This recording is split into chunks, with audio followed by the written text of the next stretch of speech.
I wasn't planning to work there long. My best friend Marco had just opened his pizza shop, Marcelli, a narrow corner place tucked between a laundromat and a pawn shop, the kind of spot that smelled permanently like melted cheese and burnt crust. I'd stopped by one night after work, just to hang out, and left with a delivery bag and a job. It was supposed to be temporary, a week, maybe two, but that 1 week changed how I looked at people forever. "Yo man," Marco had warned me that first night, tossing me the keys to his rust-red delivery car, "watch out for the regulars. Most are cool, but there's this one guy." He stopped mid-sentence, shaking his head. "Name's Crawford. Don't take it personal if he's rude. Just get in, get out." I laughed it off. I dealt with difficult customers before, nothing I couldn't handle. But that name, Crawford, it stuck in my head like a pebble in a shoe. The city was noisy that night, neon reflecting off wet asphalt, car horns echoing through cracked brick alleyways. The kind of atmosphere that made you feel both alive and exhausted. I was on my third run when his order came through. "1 calzone. Pick up Marcella's delivery, 4th and Chestnut, apartment 5B. Marco raised an eyebrow when he saw the ticket. "Oh man," he muttered, "Crawford." "Yeah?" I asked, sliding the calzone into the insulated bag. "He's a nightmare, doesn't tip, complains about cold food no matter how fast you get there, always tries to pay with big bills like he's testing you." Marco looked at me seriously. "Don't let him push you around. Policy's no bills over 20, you know that." "I got it," I said. "No problem. But I should have known with people like that it's always a problem." The building was one of those aging concrete towers that smelled faintly of cigarettes and cheap cologne. I climbed the stairs. The elevator had an out-of-order sign that looked permanent and knocked. A few seconds later, the door opened. Crawford wasn't what I expected. Mid-40s maybe, bald, polo shirt tucked into khakis, but with this smug look like he owned the floor. The kind of guy who thinks eye contact is a power move. "Marcelli?" he asked, not even looking at me as he checked his watch. "Yep, 1 calzone, $6.75 total." He reached into his wallet and handed me, you guessed it, a crisp $100 bill. Now look. There are moments in life where your brain splits in two. One side tries to stay polite. The other side wants to laugh because you know exactly what's about to happen. "Sorry, sir," I said evenly. "We can't take bills over 20 for deliveries. It's on the menu and the site. I just don't carry that much change." He looked up at me then, eyes narrowing, jaw tightening. "Not my problem," he snapped. "If you're out here doing deliveries, you should be prepared. That's your job." His tone wasn't angry. It was entitled. The kind of cold, clipped voice of someone who's used to getting their way. I stayed calm. "I totally understand, sir, but—" He cut me off. "Do sir me, I don't care what your rules are. I want my food, figure it out." There it was, the moment Marco had warned me about. And here, where most people would have argued, maybe called the shop, maybe walked away, but something about his face, the arrogance, the way he talked to me like I was dirt, it flipped a switch. So I smiled, calm, easy, deliberate. "Hey," I said softly, "don't worry about it, I got you." He blinked, confused. "What?" "I'll pay for it on me." He smirked, leaning against the doorframe. "Yeah, that's what I thought. About time someone did their job right." And that's when I knew he thought he'd won. So I did what any rational, slightly fed-up delivery driver in his 30s would do. I opened the bag, pulled out the calzone and started eating it. Right there. First bite, perfect crust, hot cheese, steam rising in the hallway. I took another, slower this time, staring right at him. "Hey, what the hell are you doing?" he shouted, stepping forward. I shrugged. "You said you didn't want to pay, so I figured I'd take care of it myself." His mouth opened, but no sound came out, just pure disbelief. I turned, chewed, swallowed, and walked back down the hall. Behind me, I could hear him muttering curses, something about reporting me. But it didn't matter, because for the first time in a long time I felt good. That's how the night ended, or at least that's how I thought it ended. Because what I didn't know yet, what none of us did, was that Crawford wasn't done, and neither was I. The next morning Marco called me before I even had my first coffee. "Dude," he said, his voice already tight, "we got a problem." I rubbed my eyes. If it's about the calzone guy, I already know he's gonna complain. "Yeah," Marco sighed, "he already did. He called the shop 3 times this morning, said you ate his food in front of him and threatened him. He even mentioned filing a police report." I laughed because what else was I supposed to do? "Come on, you know that's not true." "I know," he said quickly, "but he's also a long-time customer. And get this, he left a 1-star review calling you a criminal in uniform." I could hear Marco packing on the other end. "I'm getting pressure from my manager. He wants to ban you from taking deliveries till this blows over." That hit harder than I expected. Not because I needed the job, it was just a side gig, but because of what it said about people like him. Guys like Crawford could scream, lie, and insult, and somehow the world still took them seriously. "Don't worry about it," I said finally. "I'll fix it." It was around 6 p.m. that same day when I found myself parked across the street from Crawford's building again. No deliveries, no pizza bag this time.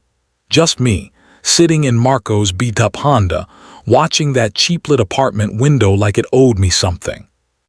I wasn't there to threaten him. I wasn't even angry, not in the loud way. It was quieter than that, colder.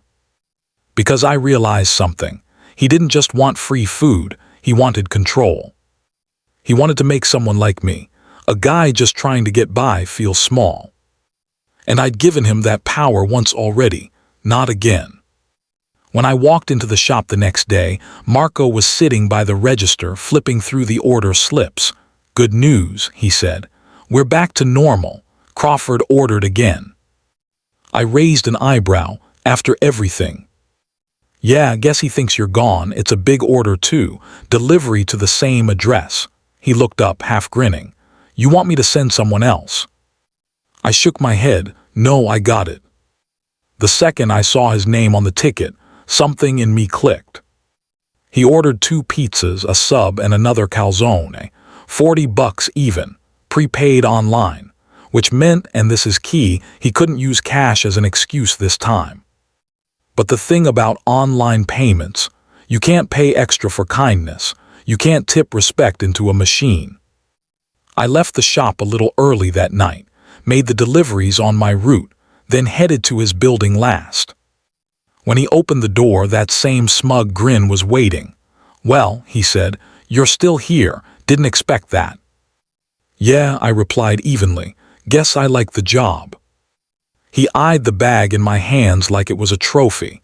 "Hope this one's not too cold," he said. "Wouldn't want to see you eat my dinner again."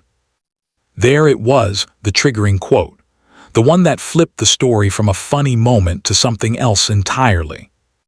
I forced a smile. "You don't have to worry. I made sure this order gets exactly what it deserves." He frowned. "What's that supposed to mean?" "You'll find out." I handed him the bag, turned, and walked away before he could ask more. What he didn't know, not yet, was that the pizza wasn't just food anymore. It was evidence. That week I started documenting everything. Every order he placed, every review, every time he left a fake complaint under a different name. Marco had always suspected Crawford was behind some of the online harassment. The shop got random 1-star reviews that tanked their rating. But now we had timestamps, receipts, and patterns. We put it all together. Repeated false claims. Intentionally abusive calls.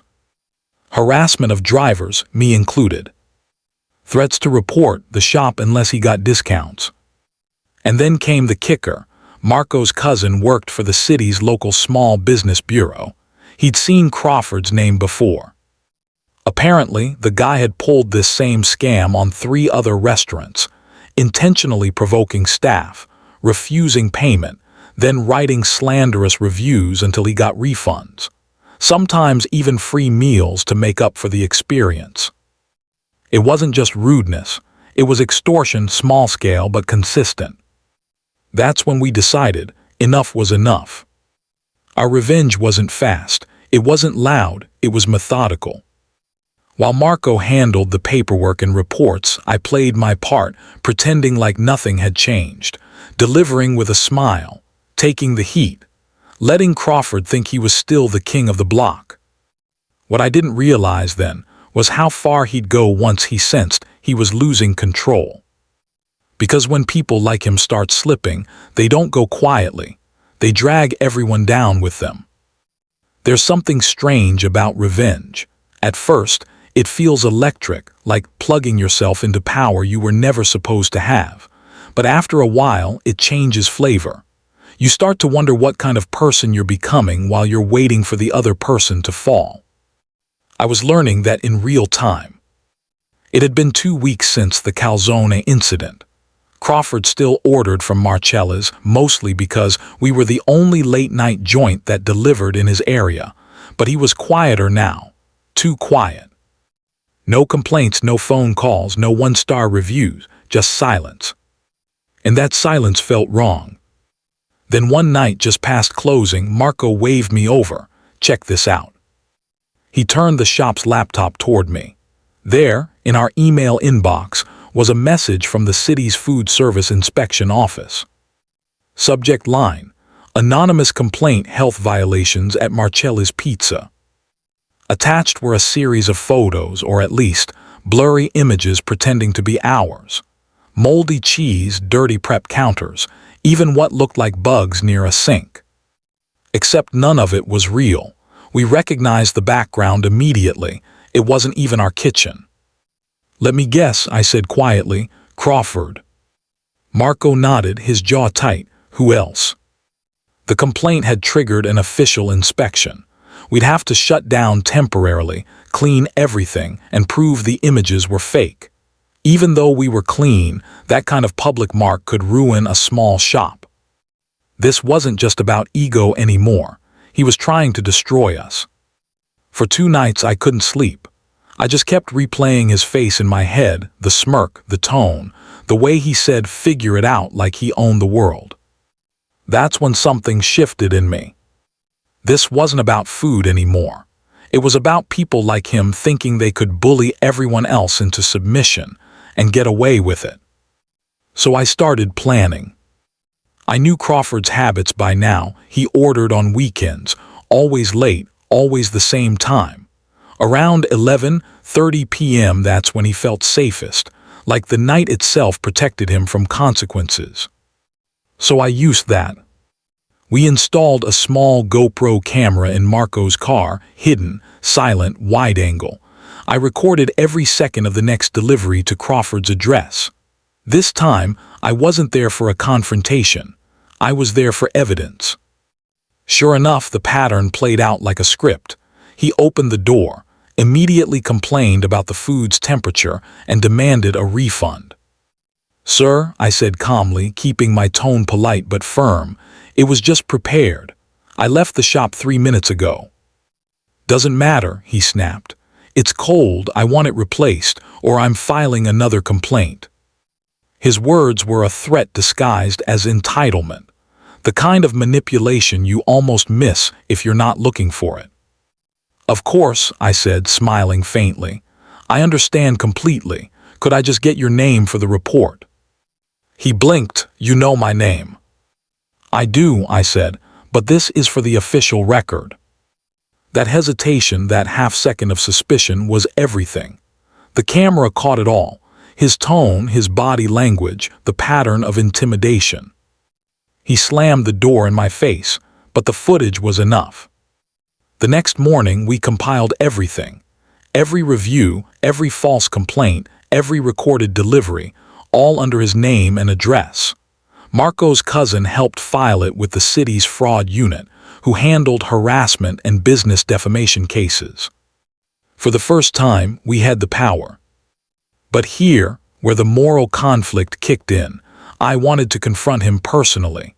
I wanted to see his face when he realized he'd lost. Marco stopped me. "Let the process handle it," he said. "If you show up there again, he'll twist it on you."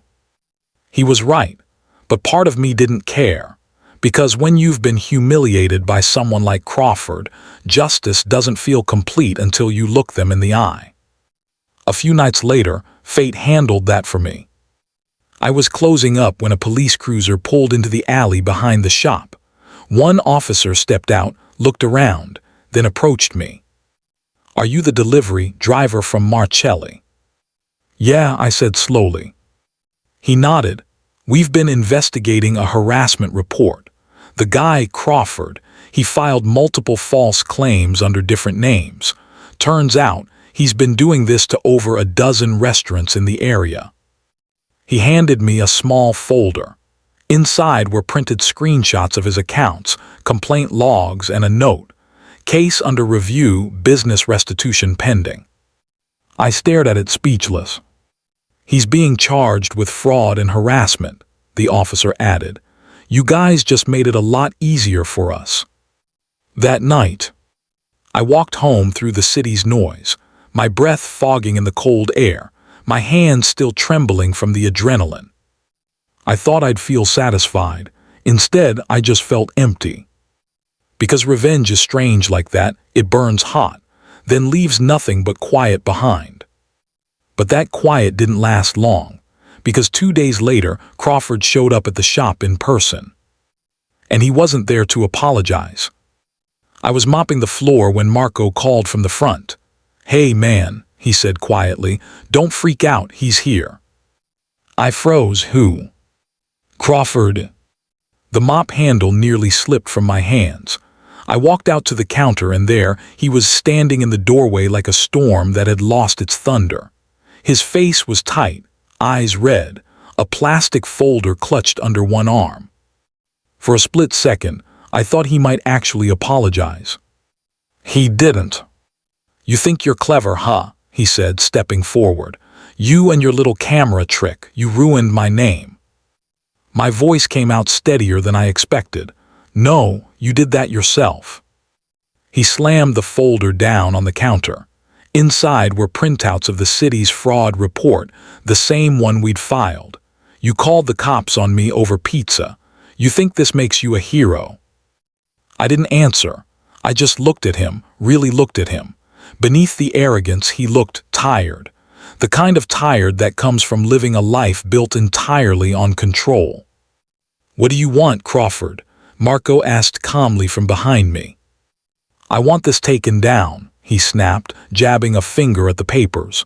"You retract your statement. You tell them it was a misunderstanding." I shook my head. "We can't do that." He leaned in closer, his breath sour with frustration. "You don't understand. My job found out. My wife found out. They're saying I might lose everything because of this stupid report." I stared at him for a long time. "You mean the same way you tried to ruin our shop?" I asked quietly. "The same way you threatened to get me fired because I didn't have change for your $100 bill?" Something in his expression cracked, just for a second. A flicker of recognition that maybe, just maybe, he'd pushed too far. But pride is a hell of a thing. "You think you're better than me," he muttered, stepping back. "You think just because you caught one little thing, you've got the right to." I cut him off.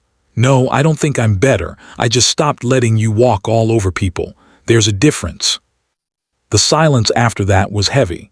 You could hear the hum of the soda fridge, the faint hiss from the oven in the back. Finally, he grabbed the folder and turned to leave, but at the door he stopped. "You know what?" he said, his voice low. "You didn't win. You just made an enemy with nothing left to lose." Then he was gone. That night I couldn't shake his words, not because I believed him, but because part of me did understand that feeling.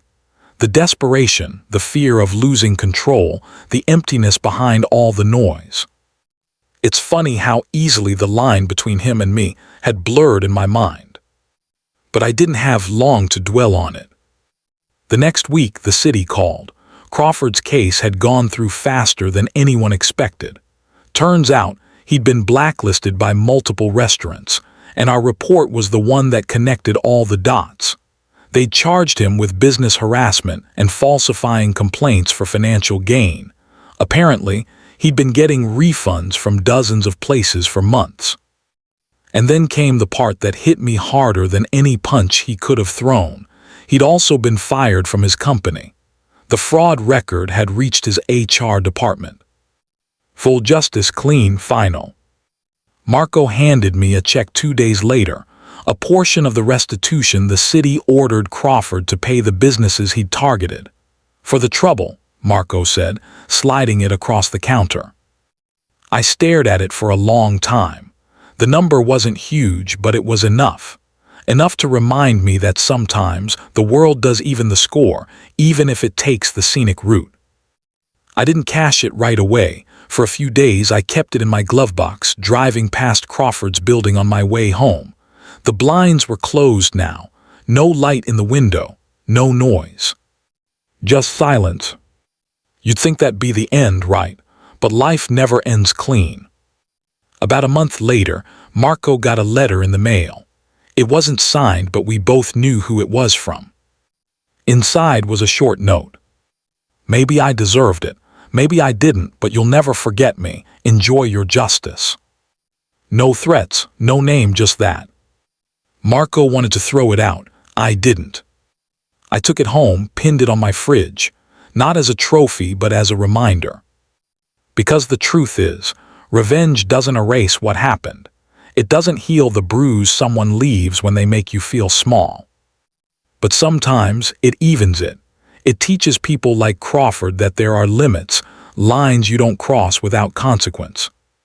And for me, that's what this story really was. Not revenge for a rude customer. Not even justice for a false complaint. It was about finally standing up, quietly, firmly, when someone tried to make you feel powerless, and realizing that you never were. That's why I tell this story, not for the laugh, not for the win, but for the look on his face when he realized the delivery guy he tried to humiliate was the one who finally delivered consequences. And that's a delivery I'll never forget.